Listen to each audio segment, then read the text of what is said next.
నేను ఎవరిని అనలేదే పలానా వాళ్ళ పేరు పెట్టి. బలైంది ఎవరు ఇప్పుడు? ప్రజల చేతిలో బలైంది ఎవరు? నాకేంటమ్మా, నాకేంటి అనసూయ గారు, మిమ్మల్ని ఎందుకంటాను నేను? అసలు మీరెందుకు వచ్చారు దీంట్లోకి? నేను మిమ్మల్ని ఏమన్నా అన్నానండి? నేను అన్నాను, అమ్మా బయట నుంచి వచ్చిన హీరోయిన్లు కానీ మన హీరోయిన్లు, ఎగ్జాక్ట్ వర్డ్స్, హీరోయిన్లు కాస్త ఫంక్షన్లకు వెళ్ళేటప్పుడు కొంచెం మంచి బట్టలు వేసుకొని వెళ్ళడమ్మా, మనకి ఎందుకు ఈ దరిద్రం బయట, వాళ్ళందరూ ఎగబడతారు. నిన్న మనం అక్కడ చూసాం కదా, మనం కొత్తగా చూపించేది ఏదైనా తర్వాత ఒక పదం వాడాను, విచ్ ఈస్ రెడిక్యులస్. నాకు వాడకూడదు ఆ పదం. నాకు ఇప్పటికి కూడా అది ఎన్నాళ్ళు హాంట్ చేస్తా తెలియదు. నేనా ఈ పదం వాడింది అని. ఓకే, నేను మనిషినే, నాకు కర్మలు ఉంటాయి, పొరపాటు జరిగింది.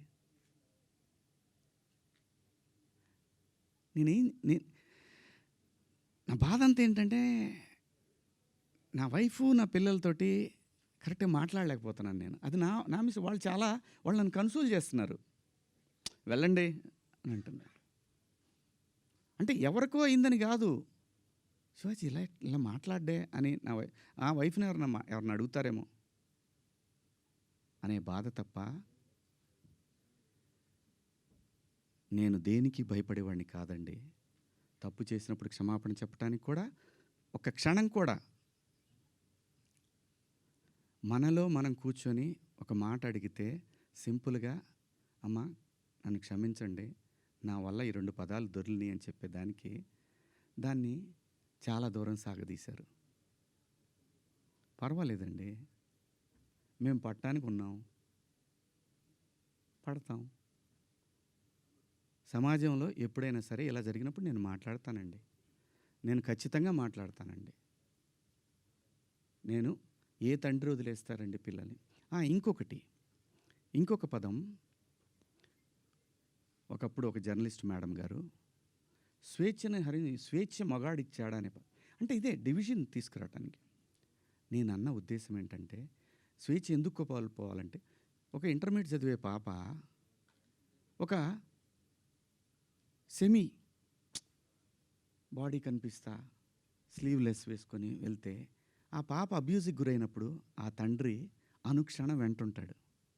అప్పటిదాకా హాయిగా తిరిగిన పిల్ల వీళ్ళ ప్రేమలో, వీళ్ళ పొసెసివ్నెస్ వల్ల ఆ పాప తన ఫ్రీడమ్ని కోల్పోయినట్టు ఫీల్ అవుతుంది. అది దాని అర్థం. మీరందరూ పెద్దవాళ్ళమ్మా, ఎవరెవరైతే నన్ను దోషిగా సమాజం ముందు నిలబెట్టాలనుకున్నారో మీ అందరికీ వందనాలు.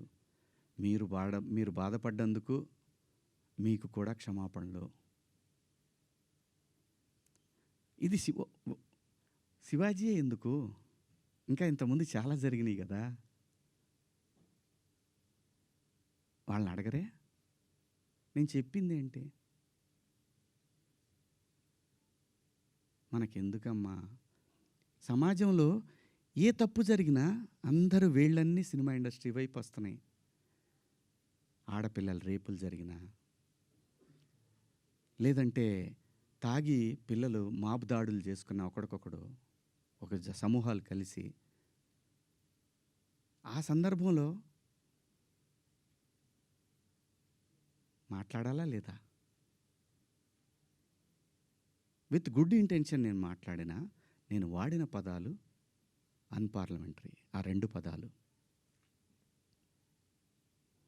ఇంతకు మించి నేను ఏ తప్పు చేయలేదు. చేస్తే క్షమాపణ చెప్పడానికి వెనకాడను. నేను ఎదురుదాడికి కూడా వెళ్ళే మనిషిని కాదు. నేను నా కోసం నా ఇంటెన్షన్ అర్థం చేసుకున్న వాళ్ళందరికీ కూడా థ్యాంక్ యూ సో మచ్. ముఖ్యంగా అనసూయ గారు నా ఇన్సెక్యూరిటీ గురించి మాట్లాడారు.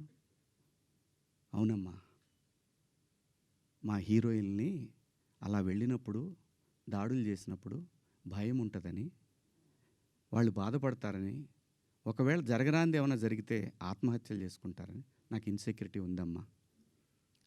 ఇంకోటి, నా మీద మీరు జాలి చూపించారు, ఐ పిటీ హిమ్ అని. చాలా థ్యాంక్స్ అమ్మా మీకు. మీకు ఇచ్చిన విశాల హృదయానికి భగవంతుడికి థ్యాంక్స్ చెప్తూ అదే భగవంతుడిని కోరుకుంటున్నాను. మీకు తొందరలోనే మీ రుణాన్ని తీర్చుకునే అవకాశం భగవంతుడు నాకు కల్పించాలని కోరుకుంటున్నామా అమ్మా. అంటే ఎవరన్నా ఆవిడ్ని ఎక్కడన్నా ఇబ్బంది పెడితే ఇది తప్పురాని ఖండించడానికి నేను కూడా వెళ్ళాలి అని. అంతేనమ్మా. ఇంత తప్ప నాకు ఎటువంటి బ్యాడ్ ఇంటెన్షన్స్ లేవండి. మీరు ఎవరన్నా అడిగిన క్వశ్చన్స్లో మీరు పదాలు వాడిని తప్పు కదా అంటే దానికి ఆల్రెడీ క్షమాపణ చెప్పాను. ఇంకా వేరే ఏమన్నా ఉంటే అడగండి.